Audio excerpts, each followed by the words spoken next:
자, 이제 마지막 시간입니다. 자, 이제 3방식의 내용인데요. 자, 여기에 지금 앞에 이제 기초이론 했고요. 자, 여기서 이제 이런 용어들, 감정평가의 분류, 아까 이게 현황평가와, 이거 지웠나요? 현황평가와 뭐 조건평가, 그리고 가격이론에서 가치와 가격 구별하는 거, 이런 거 했죠. 그리고 가치 형성 요인, 가치 발생 요인 했죠. 형성 요인은 형이고 발생 요인은 동생이었죠. 그래서 형이 동생한테 영향을 미친다. 형 이름은 일치계, 동생 이름은 효상유라 그랬죠. 유체도 할 수 없어요. 이렇게 하는 것이 훨씬 기억하기에는 더 쉬워요. 예전에 저도 고등학교 공부할 때 이런 방법을 별로 안 좋아했어요. 이런 것은 얕은 수다라고 생각하고 전공법으로 했는데 그게 정말 어리석은 방법이죠. 시간이 너무 많이 걸려요. 그렇게 하면. 그러니까 경우에 따라는 시간을 절약할 수 있는 방법이 있다면 그렇게 하는 것이 훨씬 더 유리합니다. 자, 이제 3방식을 공부하는데요.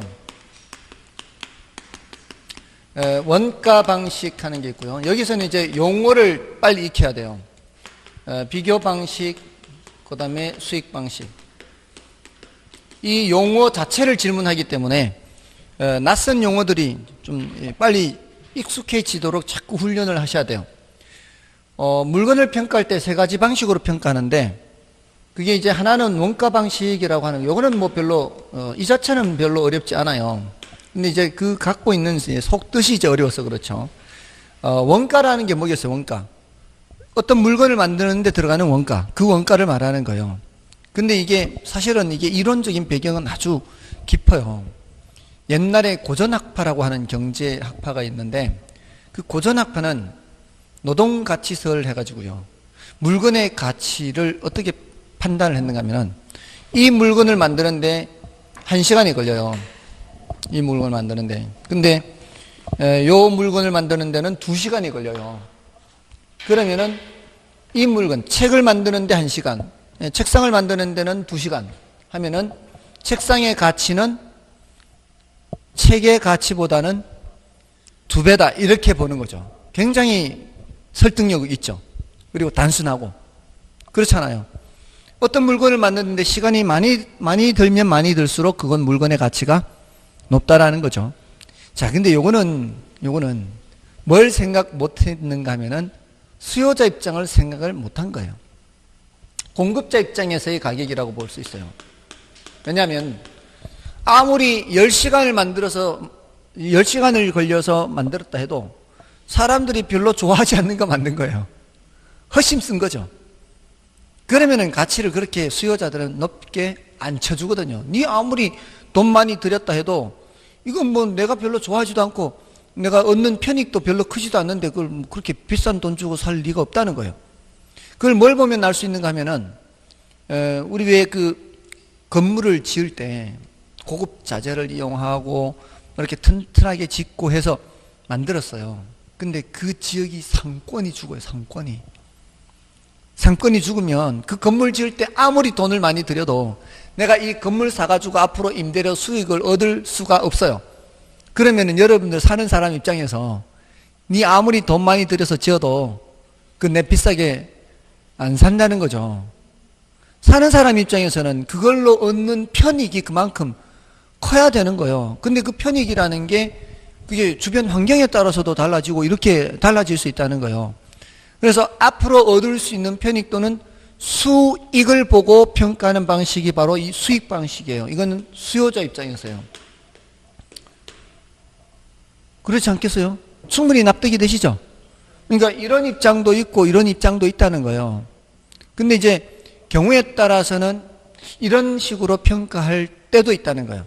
예를 들어 이런 건물이야 당연히 임대료 수익을 내는 수익성 부동산이지만 뭐 경찰서 같은 거라든가 특수목적 부동산은 이런 수익을 내는 부동산이 아니죠. 그런 수익을 내는 부동산이 아닌 경우에는 그 물건을 만드는 데 들어가는 돈을 기준으로 평가를 하는 것이 적당할 수가 있거든요. 근데 이런 수익성 부동산은 이런 수익 방식이 적당할 수가 있고요. 그래서 이거는 공급자 측면의 가격, 이거는 수요자 측면의 가격인데 자, 이거 비교 방식이 비교. 비교는 뭔가 하면은 이미 과거에 거래된 물건하고 비교하는 거예요. 그러니까 이 건물하고 비슷한 다른 물건이 거래된 적이 있다라고 생각해 보세요. 이 물건하고 비슷한 물건이 거래된 적이 있으면 그 물건하고 얘를 비교하는 거예요. 근데 완벽하게 똑같지는 않을 테니까 약간의 수정은 해야 돼요. 저 물건이 있는 동네와 이 물건이 있는 동네는 약간 지역 차이가 있으니까 지역 차이에 따라 수정을 좀 해야 되고, 또 이 건물의 면적과 저 건물의 면적은 좀 다르니까 좀 수정도 해야 되고, 이런 수정 작업은 해야 되겠지만 대체로 비슷하다면은 가격도 비슷하게 형성될 것이다 이렇게 할 수 있거든요. 근데 이 비교 방식이 적용되는 가장 대표적인 것은 아파트 같은 거예요. 아파트가 제일 쉬워요. 아파트는 평형대가 똑같은 게 많죠. 똑같은 게 많고 하니까 비교하기가 굉장히 쉬워요. 그래서 아파트 같이 거래가 많이 되는 것들은 이런 비교 방식을 적용할 수가 있거든요. 근데 그 비교 방식이라는 거는 이미 과거에 거래된 다른 게 있어야 될 거 아니에요. 이미 과거에 거래된 다른 게 있다 이 소리는 그 거래할 당시에 수요자도 있었고 공급자도 있었지 않았을까요? 수요할 때, 그 거래할 때 사는 사람이나 파는 사람은 그 시장 상황에서 그게 반영된 값으로 거래를 했을 거 아니에요. 그러니까 이 비교 방식은 그 당시에 수요와 공급이 모두 반영된 가격이다 이렇게 볼 수 있는 거예요. 요거는 공급 측면 가격, 요거는 수요 측면 가격, 요거는 수요와 공급이 모두 반영된 측면의 가격, 요렇게 이제 구별할 수가 있다는 거죠. 그래서 모두 세 가지 방식이 있어요. 원가 방식, 비교 방식, 수익 방식. 자, 근데 얘네들을 이제 표현을 할 때 이렇게 표현을 해요. 원가 방식은 이 물건을 만드는 데 들어가는 비용이 얼마가 드느냐에 따라 비용성의 원리에 따른다 그래요. 비용성의 원리. 그리고 요거는 수익성의 원리에 따른다 그래요. 자, 다음에 요거는 수요 공급이 모두 등장하는 곳이 어디예요? 시장이 시장. 그래서 시장성의 원리에 따른다 그래요. 수요 공급하면 뭐 생각하라 그랬어요? 시장. 시장하면 수요 공급. 이렇게. 자, 이 각각의 방식에서 가격 구하는 방법과 임대료 구하는 방법이 있어요. 원가 방식의 가격 구하는 방법을 원가법 그래요. 그 다음에 비교 방식의 가격 구하는 방법을 거래, 사례, 비교법 그래요. 자, 이런 말들을 빨리 익숙하게 해야 돼요. 그 다음에 여기 수익 방식으로 가격 구하는 방법을 수익환원법 그래요. 수익환원법. 자, 이런 단어가 이제 어렵죠. 환원. 환원이란 단어는 원 위치로 되돌려 놓는다 이런 뜻이에요. 원 위치로. 자, 여기서 발생하는 수익이 언제 발생하는 수익일까요? 과거에 발생한 수익일까요? 앞으로 발생할 수익일까요? 여기서는 앞으로 발생할 수익이. 지나간 건 소용없어요. 사는 사람 입장에서는 항상 여기 수익 방식은 사는 사람 입장에서 그렇게 생각하세요. 조금 전에 말씀드렸듯이 앞으로 이 물건으로 내가 얼마만큼의 편익이나 수익을 얻을 수 있는가 이걸 보는 거예요. 지나간 거 소용이 있어요 없어요? 지나간 거 소용없어요. 이 물건을 지을 때 얼마 들였는지 중요하지 않아요. 이 물건으로 앞으로 얼마의 수익을 얻을 것인지가 중요하거든요. 근데 내가 지금 이 물건을 얼마 줘야 될지를 지금 평가를 해야 돼요. 근데 그 목돈을 주면은 내가 매년 얼마만큼씩 돈을 벌 수가 있어요. 매년 버는 돈이에요. 근데 그걸 지금 나는 목돈으로 한꺼번에 돈 주고 사야 되는 거예요. 그럼 어떻게 해야 될까요? 앞으로 매년 들어올 돈을 현재 가치로 되돌려 놔야 돼, 이렇게. 이렇게 되돌려 놓는 걸 뭐라고 하는 거예요? 환원시킨다, 환원. 그래서 이게 목돈으로 나가더라도 이렇게 푼돈으로 들어왔을 때 내 원금에 대한 수익이 충분히 되는지를 따지는 거거든요. 그래서 이렇게 원위치로 되돌려 놓는 걸 뭐라고 한다? 환원시킨다 그래요. 이렇게 해서 그 지불해야 되는 목돈의 크기를 계산하는 방법을 수익환원법이라고 그래요. 그래서 난이도가 높아요, 얘는. 난이도가 가장 높은 방법이 수익환원법이요. 근데 우리 시험에서는 지금까지 난이도가 높은 그런 문제가 출제된 것은 아니고요. 그렇게 난이도가 높지 않고 이렇게 뜻을 묻는 게 주로 출제됐어요. 이거 괄호 채워넣기도 나와요. 괄호 채워넣기. 무슨 원리냐, 무슨 원리냐, 무슨 원리냐. 됐나요? 다음에 이렇게도 물어요. 이게 원가법, 거래사례 비교법, 수익하는법은 가격을 구하는 방법이거든요. 근데 그 밑에 세 가지는 이제 임대료 구하는 방법인데, 원가 방식으로 임대료 구하는 방법을 적산법 그래요. 비교 방식으로 임대료 구하는 방법을 요거를 임대사례 비교법 그래요. 임대사례 비교법. 수익 방식으로 임대료 구하는 방법을 수익 분석법 그래요. 이렇게도 물은 적이 있어요. 적산법, 임대사례 비교법, 수익 환원법은 임대료 구하는 방법이다. 이렇게. 이러면 틀리는 거라고요. 적산법, 임대사례 비교법, 수익 환원법은 임대료 구하는 방법이다. 이러면 틀린다고요. 그런 식으로 용어를 묻는다고, 용어. 그러니까 이 용어를 익히는 게 이제 우선이에요, 우선. 관건. 그래서 이것도 외워야 돼요. 가격 구하는 방법. 원가 방식의 가격 구하는 방법, 원가법. 비교 방식의 가격 구하는 방법, 거래사례 비교법. 수익 방식의 가격 구하는 방법은 수익 환원법. 이 가격 구하는 방법이 압도적으로 많이 출제되는 겁니다. 임대료 구하는 방법은 뭐 용어 정도 질문하거나 말고 하는 정도예요. 그것도 자주 묻는 것도 아니고. 그래서 나중에 얘네들은 이론 정리를 더 들어가야 돼요. 이론 정리를 더 들어가야 돼요. 지금은 이렇게 용어만 익히는 정도로 하더라도. 아시죠? 근데 용어들이 다 낯설죠, 지금. 이 적산도 낯설죠, 지금. 적산도 낯설죠. 이 적이 쌓을 적자예요, 한자가. 쌓을 적, 셈, 산자예요. 그러니까 덧셈 한다 이 뜻이에요, 덧셈.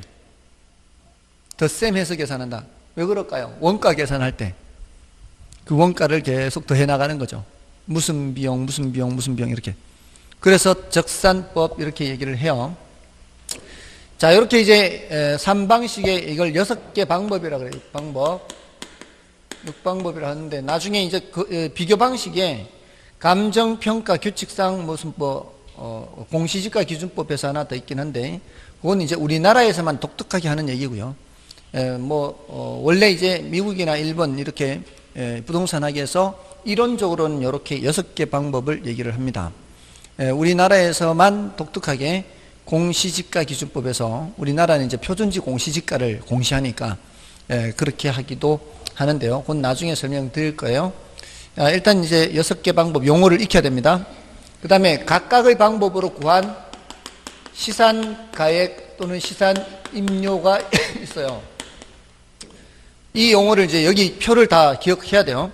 이번 순환에 이게 표 있는 용어를 다 기억하면은 다음에 할 때 훨씬 더 수월해집니다. 원가법에 구한 시산가액을 적산가액이라 그래요. 적산법으로 구한 시산임료를 적산임료라 그래요.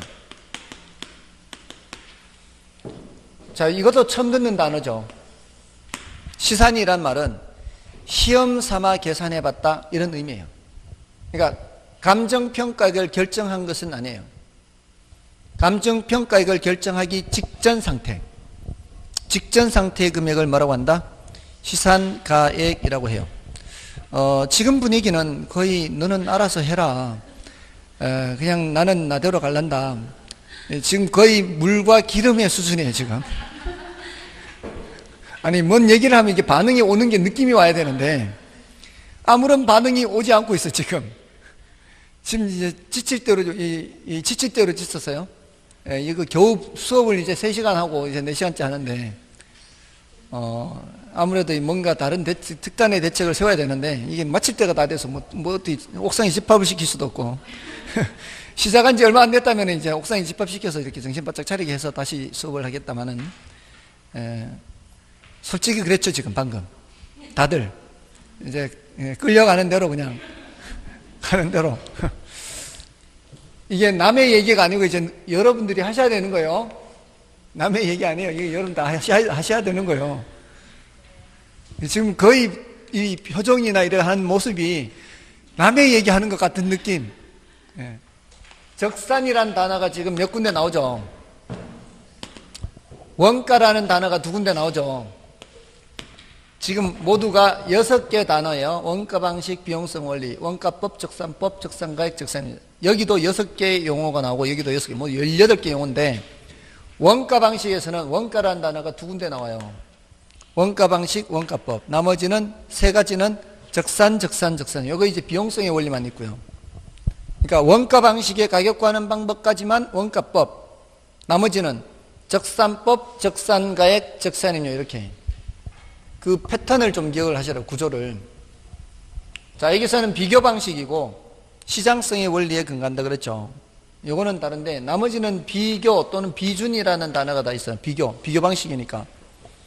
거래 사례를 비교하거나 임대 사례를 비교하거나 이거는 비준 가액이라 그래. 비준 가액. 비교 사례를 기준한 가액이다 이 뜻이에요. 비교. 여기는 비준 임료. 비교 사례를 기준한 임료, 비준 임료. 여기는 수익자가 다 붙어 있어요. 수익 방식, 수익성 원리, 수익 환원법, 수익 분석법. 요거는 다 환원시키는 건데 요거는 앞으로 예상되는 1년치 수익을 분석만 해요. 해마다 발생하는 수익을 다 환원시킬 필요가 없이 그냥 분석만 하면 돼요. 한 해 것만. 이렇게 해서 여기는 수익 가액이고요. 여기는 수익 임료. 이렇게. 됐나요? 됐죠? 수익 가액, 수익자 다 붙어 있잖아요. 요거 용어를 다 외워야 된다고요.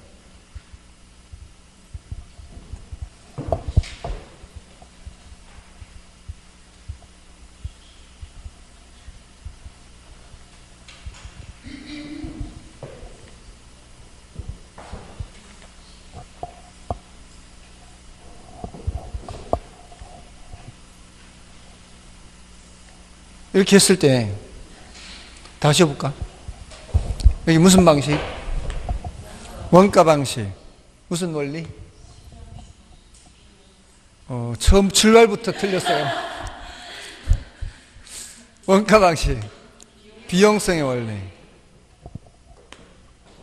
원가법. 원가 두 군데죠. 여기는 적산법, 적산가액, 적산임료. 원가가 두 군데 있다고요. 원가 방식, 원가법, 그다음에 적산법, 적산가액, 적산임료.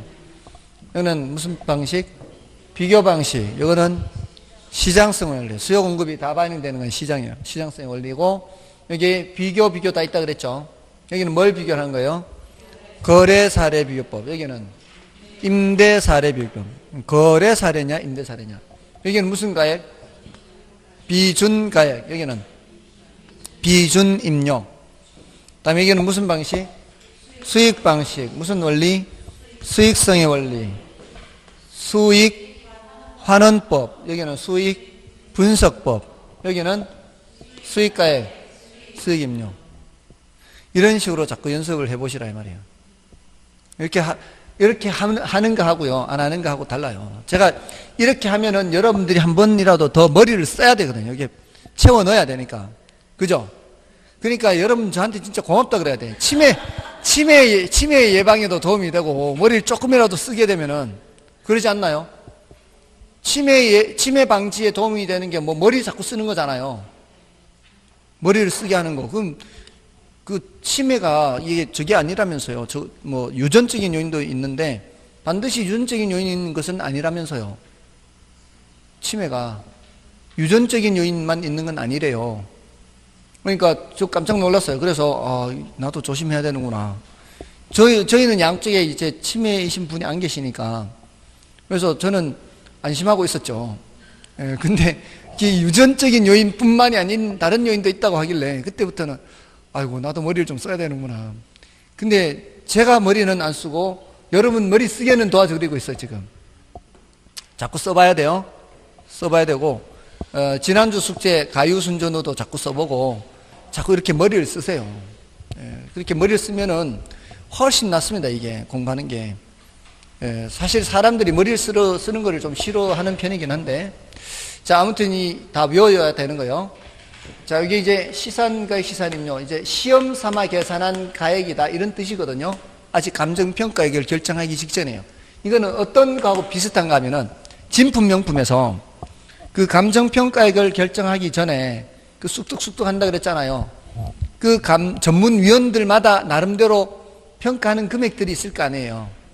그 아직 결정하기 직전에 나름대로 평가하는 금액들, 요걸 뭐라고 하는 거예요? 시산가액이라고, 시산가액. 근데 이제 결국 요 세 가지를 조정을 해야 될 거 아니에요. 그래서 표시를 할 때는 몇 개로 해야 돼요?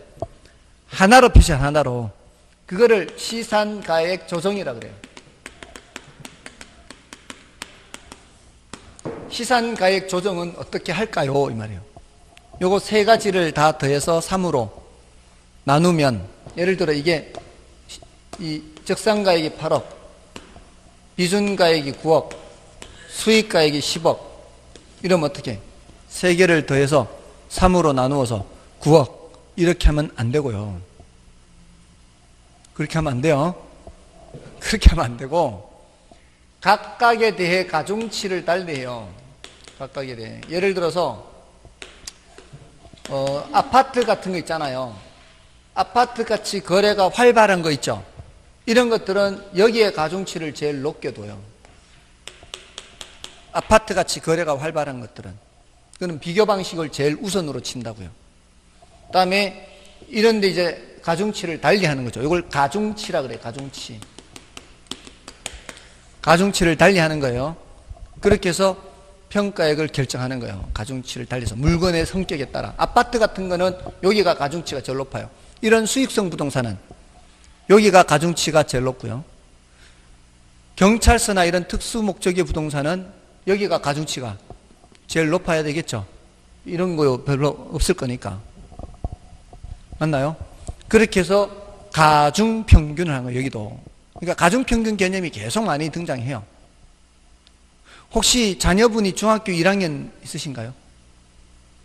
중학교 1학년? 내년이 1학년이요?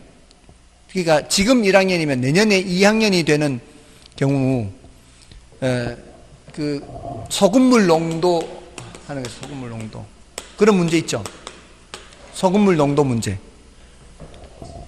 예전에 본인이 중학생일 때 어이구 그걸 다 기억을 해요. 어려웠던 기억. 저도 이거 어려웠어요. 2% 소금물 100g 하고 5% 소금물 200g이 있을 때 어떤 게 더 짜요? 이게 더 짜겠죠? 여러분들 사람의 이 체액의 소금물 농도가 몇인지 아십니까? 소금 농도, 사람의 식염수 0.9%예요. 약 1%. 2%면 짠 거예요.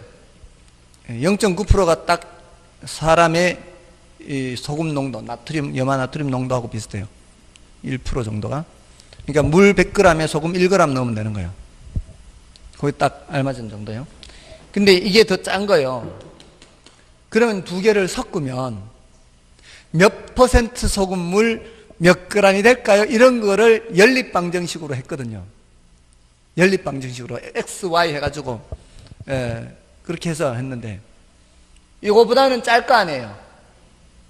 이거보다는 싱거울 거고. 근데 어떤 물이 더 많아요? 짠 물이 더 많잖아요. 싱거운 물, 조금 싱거운 물보다 이게 더 많잖아요. 그럼요, 한가운데가 몇이에요? 한가운데는 3.5%죠. 2하고 5하고 사이. 두 개 더해서 2로 나누면 되죠. 이 7을 2로 나누면 3.5%. 3.5%보다 어떠할 것이다? 더 농도가 높을 것이다. 이 말이죠. 그게 이쪽 무게가 더 많기 때문에, 무게가 많은 쪽으로 한가운데서 쏠려간다. 이게 무게가 무거운 쪽으로 더할가 무게 중이에요. 그럼 이게 100g과 200g 몇 대 몇이에요? 1대 2잖아요. 그 소리는 총 3등분을 하라는 뜻이에요. 여기서부터 여기까지. 3등분을 하면 어떻게 되겠어요? 여기가 2%, 3%, 4%, 5% 이렇게 될 거 아니에요. 그래서 무거운 쪽으로 두 칸을 가라니. 무거운 쪽으로 두 칸. 여기 몇 프로예요? 4%예요. 4%. 이거 섞으면 4% 소금물 300g이 된다. 이렇게 된다고요. 이게 가중평균이라고. 연립방정식 몰라도 풀 수 있다고요. 그렇지 않겠냐고요. 이걸 총 몇 등분? 3등분, 1대2니까 3등분에서 무거운 쪽으로 이쪽으로 가란 말이에요. 그러면 4% 소금물 몇 그램? 300g 이렇게 된다고요. 그래서 소금의 양이 총 12g이라는 얘기겠죠. 맞나요? 300g 맞나요? 300g 4% 맞죠? 왜냐하면 여기 200g에 5%니까 소금이 10g 있을 거 아니에요. 200g에 5%가 소금이니까 100g에 2%가 소금이니까 여기 소금의 양 2g 있을 거 아니에요. 총 소금의 양은 12g 아니에요. 12g. 여기 소금의 양 4, 3, 12, 10g 될 거 아니에요. 맞나요? 이것뿐만이 아니고 나중에 레일리의 소멸력 법칙이나 이 가중평균 개념 계속 나옵니다. 한 번만 더 말씀을 드리면 여기 추가 이렇게 올려져 있으면 이게 무게가 똑같으면 한가운데 무게 중심을 잡을 거 아니에요. 근데 한 개를 더 올리면은 이쪽으로 기울 거 아니에요. 이쪽으로 기울면은 이거를 무게 중심을 잡으려면은 여기 한가운데로 기준으로 여기서부터 여기까지 기준으로 이걸 몇 등분을 해서 이것도 2대1이잖아요. 두 개 한 개. 총 몇 등분? 3등분을 해서 무거운 쪽으로 2칸. 여기 가면 된다고, 여기. 그러면 균형을 잡는다고. 이게 무게가 무거운 쪽으로 평균이 간다, 이 말이에요. 됐나요? 그러니까 이런 경우도 가중평균 개념을 알면 이게 여기서 떨어진 거리가 같죠, 지금. 아래로 8억, 아래로 1억, 위로 1억이잖아요. 한가운데가 0.5 중심을 잡고 있죠. 근데 뭐가 더 무거워요? 이게 더 무겁잖아요. 0.3, 이거 0.2죠. 그럼 이거 계산하면 9억보다 높은 값 나올 거다, 낮은 값 나올 거다. 9억보다 높은 값이 나올 거란 얘기예요. 그러면은 1, 2, 3, 4, 5에서 9억 이하는 예선 탈락이에요. 찍어도 9억보다 높은 거 찍어야 된다 이 말이에요. 가중평균 개념을 알면은 굉장히 이런 것들을 선택을 할 때 굉장히 유리해요. 실제로 이런 게 여러 번 출제됐어요. 이렇게 가중평균 개념만 알면은 예선 탈락하는 거 제기하고 어떤 경우에는 둘 중에 하나 찍어요. 계산 안 하고도 둘 중에 하나 찍어요. 급할 때는. 그래서 시산가액을 조정할 때는 어떻게 한다고요? 시산가액을 조정할 때는 산술평균 하는 것이 아니고요. 산술평균 하면 돼요, 안 돼요? 안 돼요, 이거는 3개 더해서 3으로 나눈 거를 산술평균이라 그래요. 무슨 평균 해야 돼요? 가중평균이에요, 가중평균. 가중치를 달리해서 이렇게. 가중치에서. 그러니까 그 물건의 성격에 따라 다른 거예요. 거래가 활발한 거는 비교 방식. 이런 수익 부동산은 수익성 부동산은 수익 방식의 가중치를 높게 하고, 특수 목적 부동산은 원가 방식의 가중치를 달리해서 이렇게 시상가액을 조정한다 이런 얘기예요. 됐나요? 자, 오늘은 이 3방식의 용어를 설명드렸어요. 용어를 꼭 기억을 하시면 고맙겠습니다. 다음에 1, 2월달 수업할 때 굉장히 유리할 겁니다.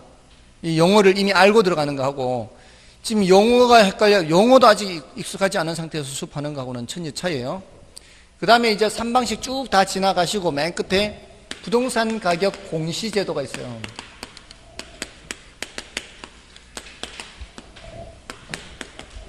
부동산 가격 공시제도. 자, 이게 지금 3방식 말씀드린 거는 몇 페이지죠? 표 있죠, 표.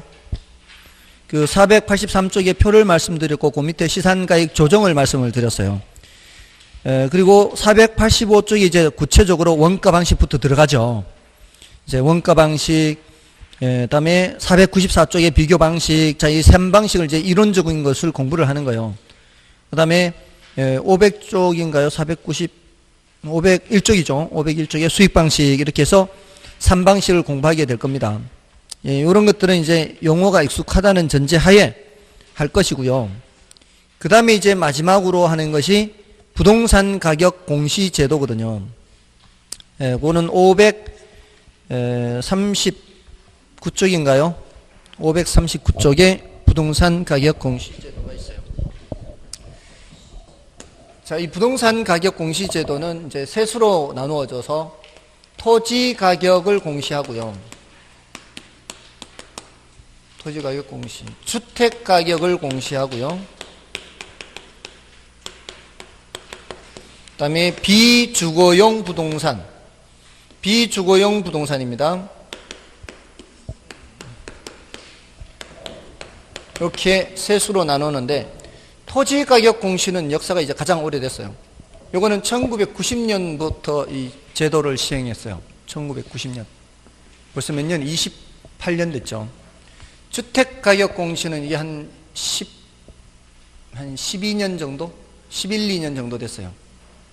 예, 요거는 2, 3년 됐어요. 이게 2년 전인가 3년 전인가. 예, 이렇게 얘는 이제 역사가 제일 짧아요.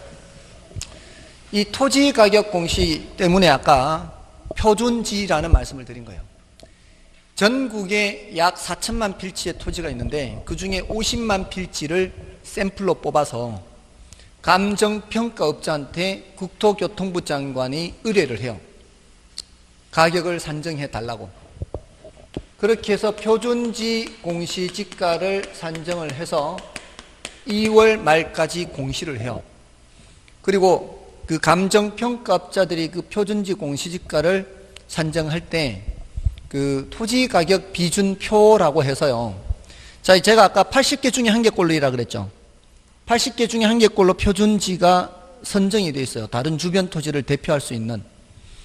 자, 그런데 그 다른 주변의 토지는 누가 산정을 하는가 하면은 그 시군구, 관할 시군구에 이 자료를 보내주면은 그 시군구 소속 공무원들이 그 표준지 공시지가하고 또 비준표가 있어요. 표하고 이렇게 비교해서 그 옆에 있는 토지가 표준지하고 같은 방향이냐 다른 방향이냐, 표준지에 비해서 모양이 부정형이냐 정형이냐 이런 식을 따져가지고 하는 표가 이제 비율이 있어요. 배율표가 있어요. 그 표 보고 표준지 이웃에 있는 다른 토지는 시군구 소속 공무원들이 해요. 이제 관할은 시장, 군수, 구청장이라 그래요. 그래서 요거는 누가 관할인가 하면 국토교통부 장관이에요. 물론 이제 감정평가업자한테 의뢰를 하기는 하는데 관할이 국장이 해서 요 자료를 비준표하고 토지가격 비준표하고 요걸 시군구장한테 보내주면 시군구장은 나머지 개별 공시지가를 시군구장이 해요. 시군구장이 소속 공무원 나라 지켜서. 자, 요렇게 하고요. 그 다음에 주택가격 공시는, 주택은 여러분들 단독주택하고 공동주택 나누어요. 근데 단독주택은 천차만별이에요. 1층짜리 단독도 있고 2층짜리 단독도 있고 3층짜리도 있고 목조도 있고 석조도 있고 뭐 슬라브도 있고. 그러니까 얘는 다시 표준주택하고 개별주택으로 나누어요. 그 산정하는 패턴은 위에 하고 똑같아요. 이건 누가 하고요? 국토교통부 장관이. 이건 누가 하고요? 시군구장이 하는 거예요. 표준과 개별 이렇게 나누는 게 구조가 똑같죠? 표준과 개별. 맞나요? 근데 공동주택이 뭐죠? 공동주택의 대표적인 게 뭐예요? 아파트 있죠? 아파트 말고 또 뭐가 있나요? 빌라도 있고, 그게 다세대예요. 빌라라고 말씀하시는 게 보통 다세대예요. 예, 아파트, 다세대, 연립도 있죠, 연립. 자, 이런 것들은 설계 도면이 어떻게 되어 있나요? 네모, 반듯한데 설계 도면이 들어가 있죠. 네모 반듯하게 설계 도면이 다 들어가 있어요. 이거는 표준화가 이미 됐다고 봐요. 공동주택은 이미 표준화가 됐다고 본다고요? 그럼 이건 다 누가 하는 거예요? 표준화가 된 거는 다 국장이 하는 거예요. 시군구장이 하는 거는 뒤치다거리 하는 거예요. 아시겠죠? 이건 누가 한다고요? 국장이 하는 거예요. 그 다음에 비주거용 부동산 가격 이런 거요. 이런 집합부동산 이런 것도 있고 또 공장 많죠. 뭐 점포, 뭐 이런 상업용 부동산도 뭐 그냥 건물 하나 딸랑 있는 그런 점포도 있고 이런 여러 가지 있는데 얘는 천차만별이니까 요건 다시 또 비주거용 일반 부동산하고 일반 부동산, 이런 부동산처럼 비주거용 집합부동산 나눠요. 이 집합부동산은 공동주택과 유사한 거예요. 네모 반듯한 데 설계 들어가는 거. 그래서 구분 소유되는 거, 구분 소유. 구분 소유되는 건 이쪽으로요. 이거는 다시 어떻게 나눠요? 비주거용 표준부동산하고 비주거용 뭐로 나누어요? 개별로 나누죠. 그래서 얘는 또 누가 하고, 이거는 국장이 하고, 패턴이 똑같아요, 위하고. 이건 누가 하고? 시군구장이 하고요. 이 비주거용 집합은 또 누가 하고? 국장이 하는 거죠. 표준화가 된 건 다 누가 한다? 표준화가 된 건 국장이 하는 거예요. 자, 그럼 결국은 몇 가지예요? 모두 8가지죠. 비주거용 집합, 비주거용 개별 표준, 개별 공동주택 개별 표준, 개별 표준. 위에는 개별 표준 2개밖에 없고, 여기는 표준 개별 공동, 표준 개별 집합, 이렇게 모두 8가지죠. 둘, 셋, 셋. 표준 개별, 표준 개별 공동, 표준 개별 집합. 8가지, 8가지. 8가지 중에 개별이라고 돼 있는 건 몇 가지? 3가지죠, 3가지. 세수로는 그 개별로 돼 있는 것만 누가 하고? 시군과장이 하고, 나머지 5가지는 누가 하는 거예요? 국장이 하는 거예요. 일단 누가 하는지를 알아야 되고요. 그 다음에 이것도 물었어요. 여기에 공동주택을 표준과 개별로 구분해야 하네요. 공동주택을 표준과 개별로 구분 안 하죠. 이걸 공동주택을 표준과 개별로 구분하여 이렇게 하면 틀린 지문이에요. 그렇게 묻는 거예요. 집합도 마찬가지 표준 개별 구분 안 해요. 표준 개별 구분하는 것은 단독주택의 경우와 이쪽에 비주거용 일반의 경우는 표준 개별로 구분을 하는 거예요. 자, 그렇게 해서 주체를 물어요. 나누는지를 안 나누는지를 묻고요. 그 다음에 2번째는 이걸 어디다 써먹느냐 이 말이에요. 왜 이 짓 하겠어요? 이 짓 하는 이유가 뭘까요? 정부에서. 결국은 세금 때문에 세금 매기는데 합리적으로 매기려고. 그래서 나중에 되면은 이제 효력을 공부해요. 어디다 써먹느냐. 근데 그 세금 매기는 거는 샘플로 뽑아 놓은 것만, 요걸 가지고 세금 매기면은 샘플로 뽑히지 않는 거는 세금 못 매기잖아요. 샘플로 뽑힌 표준에 대해서는 세금 매기는 게 아니, 저걸 기준으로 세금 매기겠다는 얘기는 안 뽑힌 거는 세금 어떻게 매길 건데. 그죠? 그러니까 세금 매길 때는 표준이 없는 거 가지고 매겨야 돼요. 표준이란 단어가 들어가 있지 않는, 그러니까 개별 또는 개별 3개 있잖아요. 또는 집합, 그 다음에 공동. 표준이라는 단어 외에 나머지 것들은 전부 다 조사를 하거든요. 표준은 샘플만 조사를 하는 거고, 표준이 안 들어가 있는 것은 전부 다 조사를 하는 거예요. 그래서 세금을 매길 때는 표준이 들어가 있지 않은 단어가 나와야 돼요. 이제 표준이란 단어가 들어가 있는데 과세 등의 기준이다 그러면 틀린 거예요. 표준지 공시지가는 과세 등의 기준이 된다 이러면 틀린다고요. 표준주택가격은 과세 등의 기준이 된다 이러면 틀린다 이 말이에요. 표준이란 단어가 들어가 있으면 세금이란 얘기가 나오면 안 된다 이 말이에요. 아시겠죠? 그 효력을 묻는 거예요. 효력. 어디다 써먹느냐. 그럼 다른 데 써먹어요. 표준이라고 돼 있는 거는 세금 매기는 데 써먹는 게 아니고 그 밑에 개별 산정할 때 써먹어요. 개별. 개별 산정의 기준. 뭐든 효력을 나중에 공부하게 될 거예요. 요 정도만 하면 거의 반쪽을 한 거예요. 주체가 누군지만 알아도. 나중에 이제 효력에 대해서 공부를 할 것이고요.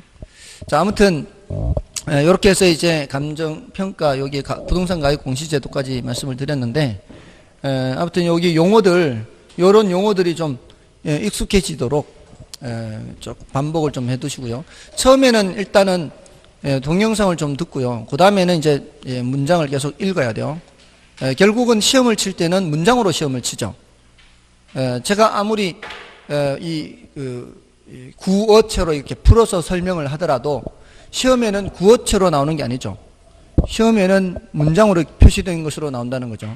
그래서 지난번에처럼 임대료 규제에서 웃돈 얹어주고 이런데 웃돈이라고 시험 안 나오고 음성적 지불이라고 시험에 나온다 그랬잖아요. 그러니까 시험에 표현되는 그런 것으로 이제 익혀야 되는데 그게 다 교재의 문장으로 돼 있단 말이에요.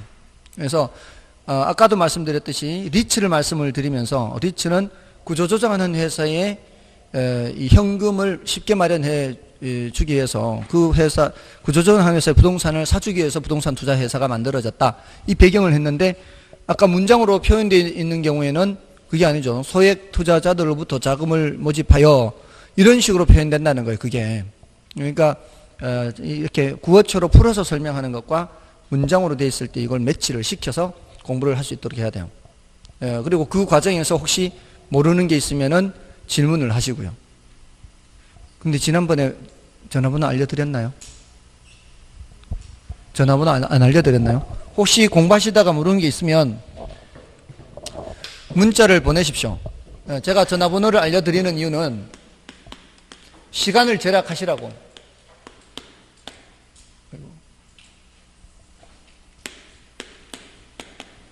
시간을 절약하시라고. 그러니까 공부하시다가 혹시라도 모르는 게 있으면 그걸 문자를 보내서 바로바로 확인을 하시는 게 나아요. 한 5분 정도 생각하다가 더 이상 모르겠으면 그는 시간 낭비예요.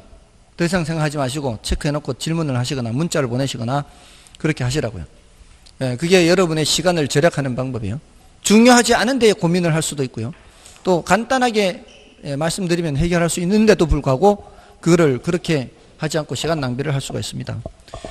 그리고 제가 이렇게 전화번호를 알려드리는 것은 그렇게 이제 시간을 절약하기 위해서 그렇게 하는 건데 다른 과목 선생님들은 알려드리기가 좀 어려워요.